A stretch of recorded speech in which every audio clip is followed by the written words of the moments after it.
Thank you so much. This is one of the best bookstores on the planet. It's a total honor to read here, and I'm excited to be talking with Daniel a little later. I would just like to read a couple pages from a short story called I Can Say Many Nice Things. And for a really long time, most of my life, I said I would never, ever write about teaching for really obvious reasons. Until then, one day, I did. And this is about a guy who's teaching a creative writing workshop on a cruise ship. He's not happy. He was supposed to have 10 students, but he only counted 9. 9 of them leaning forward on the conference table, staring at him, waiting. When he looked in his briefcase for the roster, the one document he actually needed, he couldn't find it. Probably it was in there. He had to pee, the room lacked a clock, his chair was no good, and somehow he was sitting at the seam between 2 crooked tables, which called for awkward pedaling with his legs, and that didn't bode well. Already he'd sweated through his t-shirt into the button-down he thought he should wear. Everyone waited. They weren't dressed up. His glasses were smudged. The students wore bright shirts made of parachute material, cruise clothes. Was this even the right class? Fuck it. This would get worked out. He said hello and welcome, making the obligatory referential comment about how ridiculously weird it was to be studying writing on a cruise ship, of all places, which no one laughed or smiled at or even acknowledged facially. Perhaps they didn't know they were at sea. Was there a certain percentage of people at sea who lacked the knowledge that they were at sea? Really, anyway, Fleming insisted to them, location shouldn't matter because this was serious work they were doing, and this was a serious class to be done anywhere. If possible, they should, forget about the outside world when they were in here and focus on literature. Their faces were grave and their eyes already seemed to be closing. So great. His first lesson to them was to ignore the outside world, which he just said had nothing to do with real literature. Splendid advice for writers, and it would be fairly easy to follow inside this airless kill box. This was going very well.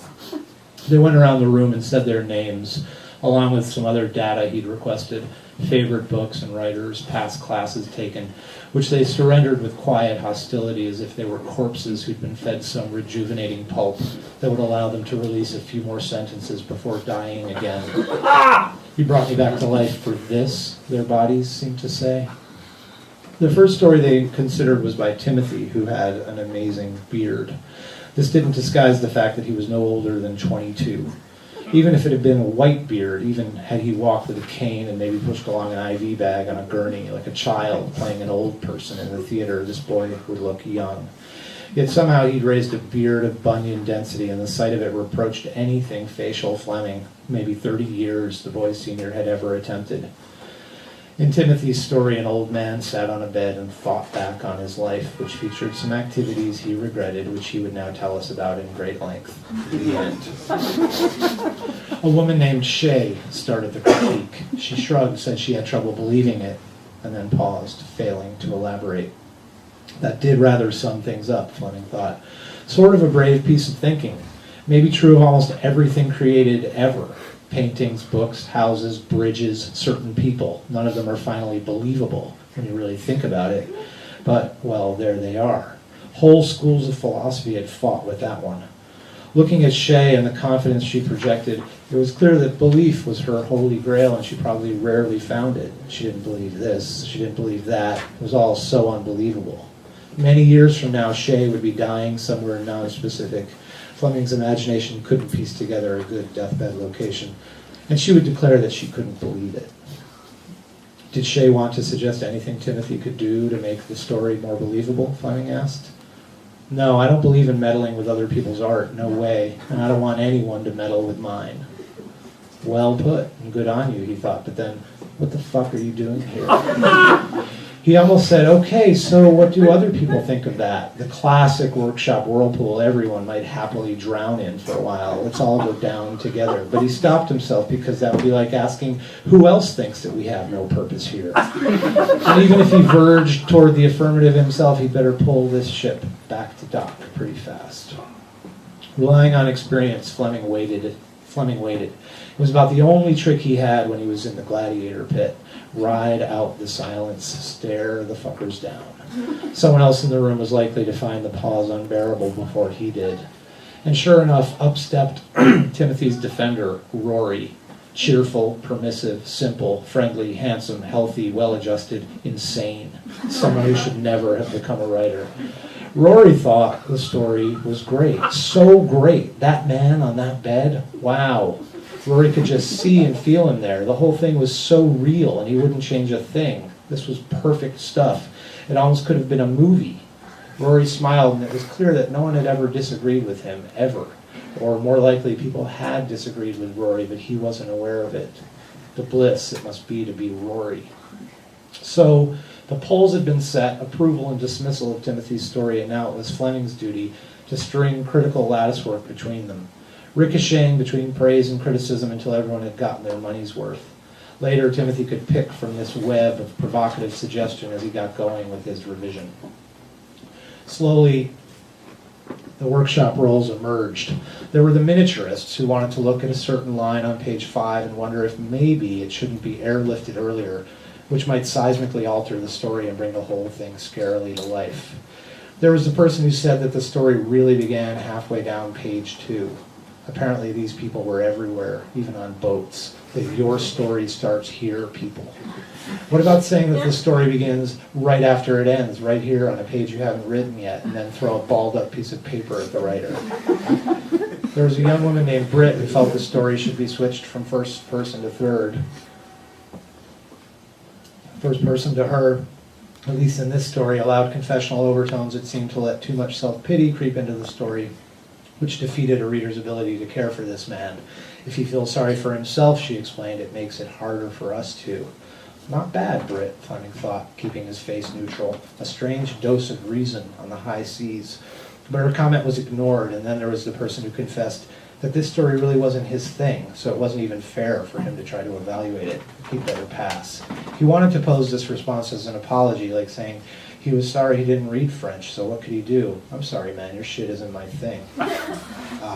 One of those guys. The one from last semester had been named Sean. This one, the cruise version, was Carl, exempted from value exchanges because of his immensely idiosyncratic place in this world. Not really his world, just a world he's grumpily visiting. That's what Carl should have said. I'm sorry, I have to pass. I'm not actually a human being. Whatever Carl's real thing was would be a closely guarded secret until he turned in his own story, and everyone, or so it usually went, once they saw it, would strain to detect the slightest difference between Carl's writing and the work of the peers he'd spent so much effort distancing himself from. Fleming jumped into the discussion and said that Timothy was brave to write about something so distant from his life, and for this he should be commended. Brave or silly, though, he wondered. Often it was hard to know the difference. To the students, he said this was powerful material, a man who will die soon wondering what went wrong in his life. And he's alone. His mistakes have left him alone. He's done this to himself. It's his fault. There's no one else to blame. And yet we somehow, potentially, feel sorry for him. It's really tragic. Cheers, really, to Timothy, because this stuff is big. But could the story maybe, who knows, use a scene? Sometimes an actual scene carries feeling really well, at least if that's the goal here. Possibly not. Possibly not. Expository narrative can be really important, pause, interesting. Can anyone think of examples of this? Of course they couldn't, and he panicked because suddenly he couldn't either. Even though he once taught a whole class on the subject, Tell, Don't Show, one of those Kill the Father courses that resulted in a literary body count of 0. But no one seemed to care. They didn't want examples. The era of illustrating a point was long gone, which made teaching easier, if lonelier. Years ago, Fleming would tackle a discussion to a halt to recommend books, even while his students would look suddenly unplugged, drained of life, because Fleming hadn't just changed the subject, he'd made them forget their names and why they were there. He would describe the plots of these books, their styles, their techniques, why they were important, and no one ever made a note even to write down an author's name. They would blink at him, waiting for his seizure to flare out. In his evaluations, Fleming would learn that students viewed these endorsements not as the kind of resource sharing that universities were meant to enable, but as digressions, beside the point. Stalling, one student called it. And so instead he talked and talked and talked about Timothy's story itself. devoting more language to it than it contained. A body of criticism outweighing a work that would never be published. Trying to praise Timothy without alienating his classmates, most of whom sensed that the story was muted and unreal. But Timothy couldn't be shut down here, Fleming knew. He needed to be encouraged. Get the young man on his back, lift up his shirt, and rub that fucking belly. And yet at the same time, Timothy's classmates could not think their teacher was an idiot pushover who simply praised whatever he read, particularly writing like this, because then what was his praise worth if it ever actually came their way? Fleming danced the tightrope, throwing coins to each side of the line. If Timothy did not actually purr out loud, at least he seemed content. Fleming's neutrality in the end must have only made him seem spineless, a politician of the classroom pleasing precisely fucking no one. There was time at the end for Timothy to ask questions, and he just thanked everyone. He really appreciated it, nodding through that wondrous beard, rubbing his hands together. No questions? That's it? Fleming asked. I mean, yeah, said Timothy, sitting back, pleased. I wrote that story in like 2 hours, so I'm surprised anyone liked it. They were back at it in the afternoon. The story was a pastoral with a nameless man walking through the landscape, the powerful, moody landscape, thinking. The writer, George, was older than the others. He had a large, sad face, and he was bald. These men were everywhere, the cattle in our lives we hardly even see. Slowly they are herded into the dark shed to be killed. Fleming hoped he didn't look like George, but he suspected he looked far worse. Older, sadder, balder. One of the cattle who'd gotten out alive, survived the air gun to the head. A little bit soft of brain, but holding his own. To look like George would be lucky, probably. If he went home looking like George, maybe Erin, that's his wife, would be intrigued. She'd smile and throw her arms around him, yelling, Sylvia, your handsome father is home. The force field around Erin would lift. Love would surge through the house, and people in the surrounding neighborhood would fall to the floor in sympathetic orgasm, just because Fleming was slightly less fat. On the first page of his story, George had written a note for the workshop. Hey, everyone. I can't wait to meet you. Thanks so much in advance for reading my story. Your time means a lot to me. I'd love to hear what you think. Best, George. I don't know, said Franklin cautiously. It doesn't seem like anything happens. Can that be okay? Fleming asked, eyeing the room for a taker. Do things need to happen? Franklin blinked little crumbs from his eyes. He seemed to decide the question was not for him, but for the group at large. He retreated in his chair, started to doodle. He must have been exhausted from that amazing opening comment. Timothy jumped in. It's landscape porn. Everybody laughed except George, who seemed bewildered. Was this a compliment? What's landscape porn, Timothy? Fleming asked. It's just masturbatory images of mountains and lanes and creeks and desert, and there's no drama to any of it. It's not a story, said the young bearded man who himself had not written a story. Like, what if I described a teacup for 5 pages? Would anyone care? More laughs. George was scribbling notes as if this was the most helpful critique he'd ever had. But what could he possibly be writing, Fleming wondered. Story is no better than description of a teacup. Okay, said Fleming, looking at George across the table, determined not to mention the French new novel, which by now had grown quite forgotten and old, and perhaps should be renamed the French old novel, or the French novel that recently died, but that once mattered to a few people he knew, themselves also old. But maybe instead of diagnosing what it is and isn't, let's try to talk about the experience of reading it and maybe see if that discussion might be of use to George. This the class didn't much want to do, and Fleming carried the weight of the thing. Frankly, it was George's fault. He'd written some passable description, at least sort of, and he'd made the whole thing pretty moody, but it was true, nothing happened. Could this, Fleming ventured, be the descriptive intermission in a story that hasn't been written yet? Perhaps we're only looking at the thigh of the beast. We can say, nice thigh, but beyond that we're in the dark. His metaphor was out of hand, running amok. Maybe they hadn't noticed. Britt alone picked up on Fleming's desperation while George transcribed the discussion ever more furiously. And she tried to help, reminding everyone of the inherent drama of landscapes and how charged they could be, how story resides in the land. Had she really just said that? And our best stories come from our relationship to nature. That's your opinion, snapped Shay, suddenly bothered. Britt didn't flinch. Right, she agreed cheerfully. Am I meant to be representing someone else's opinion? Do what you want, said Shay, apparently not sure if Britt's response was an insult. Carl made a cat sound, clawing the air, hissing. "Oh shit," said Rory, and he suddenly seemed at a loss with no friends around to high-five. George raised his hand, usually taboo for the writer, but Fleming seized on it, saved by the sad sack. "This is really incredible," said George. "Thank you, everyone. I really appreciate it." So this was George's shtick, thought Fleming. He was a professional thanker. "I guess," said George, "I have one question for you all, given the remarks." "Okay, shoot." "If this was set in a city instead of out west," asked George, hopefully, "do people think that would make it better?" Britt followed Fleming out after class. He wanted to stand in the sunshine, look at the sea, maybe let the salty air purge his face from the worrisome things he'd said and lash him for the helpful things he hadn't. They were at the railing and the boat was really hauling ass, but when you didn't look at the water, they suddenly seemed not to be moving. Behind them, a terrific whooping arose from the pool where kids had lined up at the slide, zooming down the bright chute into the water.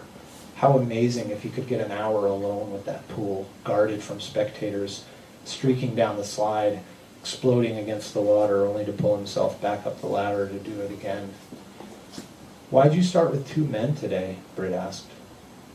"What do you mean?" Dear God, what did she mean? "The class is half women, and you could have discussed one of each today, a man and a woman. Wouldn't that have been more fair?" He had no answer. He'd given no thought to this. "It'll balance out," he said, trying not to look at her. Britt struck a puzzled look. "It seems to indicate clear bias on your part to let 2 men go first, and I don't see how that won't disrupt the balance of the class going forward if the women collectively feel that you don't think highly of their work. So much so that you've delayed its discussion in favor of the work of 2 men who hardly seem, in my opinion, talented enough to have gone first. I just wanted to pick your brain about that." "Very crafty, little Britt. Let's solve the problem of your bias together, you old sexless fossil. I care about you and want to help. Now drink this poison and lie back while I chop at your expired genitalia." "That's good. Even though you're going to jail, I still care for you." Britt had pale hair, wore no makeup, and seemed so at ease with him it was disturbing, like one of those precocious children who's only friends with adults. Even Aaron adopted a more formal tone than this, seemed a stranger to him sometimes when they spoke. He liked Britt. Clearly the feeling wasn't mutual. "Look," he tried to explain, though he had no explanation. "Going first, as you call it, is no big deal. Certainly it's not a privilege. I'd say it sucks to go first, actually, because no one knows each other. We have no rapport. We're not at our best critically yet. We haven't vibed as a group. People who go first are at a disadvantage, actually." This sort of sounded half believable to him as he said it. Britt took this in, winching her eyebrows as she formulated her rebuttal. He braced himself. "So today, if I'm hearing you correctly, you were punishing Timothy and George by making them go first? You deliberately put them at a disadvantage? Perhaps I misread your bias. Maybe it's men you have a problem with. I will say reverse discrimination is no less worrisome. It's arguably more hidden, more sinister." "Sinister?" he sighed, starting to protest. But Britt bent over, laughing. "Oh my God, I totally had you," she shrieked. "You totally believed me. I wish you could see your face." Fleming had seen his own face enough times in this life and the next one. Britt threw herself into him, spasming with laughter, claiming she really had him going. "What?" he said quietly, trying to push her away, even though the contact felt good. Which part was a joke? Britt grabbed his arm, tugging down on him while she recovered from her fit of laughter. "You are hilarious," she shouted. "Oh my God, you are so funny." She kept crashing into him as if she couldn't stand on her own. Was he meant to hold her up? People would be watching. This no longer felt good. "You thought I was one of those insane feminists," she gasped. "You actually thought that." "Why wouldn't I?" he snapped. "Not insane. Maybe it was a reasonable point. Am I not supposed to believe what you say?" Just then Helen found them, walking up with a sly smile on her face. "Hey, you two," she said. "What are you guys up to?" "You two? You two?" And here was Britt pulling on him and laughing as if they were together. He extricated himself again, but Britt threw an arm around him and told Helen it was nothing, a silly joke, and they were just hanging out watching the ocean go by. Wasn't the ocean amazing? Helen looked out at the water, frowned, and carefully agreed that it was. It seemed she was on the fence about it. This ocean, she told them, reminded her of a story, in fact, a very long story, slowly told, that got hung up in a complicated preamble about the first time she told the story and who was there and why it had been a sort of hard story to tell. Apparently it still was. The old story about a story trick, an act of sheer violence to its audience. Fleming wanted to turn to dust. He begged off, saying that he needed to go work, which wasn't true. He had no intention of doing any writing on this boat. But maybe there was something good on cable or something bad on cable. Or maybe the wall in his room was doing some interesting shit that he could stare at while he held his balls. Anyway, it was clear that if he wanted to escape his students, about the only place he could do that was in his room. But as he left the pool area, he heard Britt shouting his name. She caught up, breathless. It was just that she was curious what room he was in, on what level, because such and such was her room number on the such and such level, you know, just in case, and was he going to be around at the bar later? Thanks.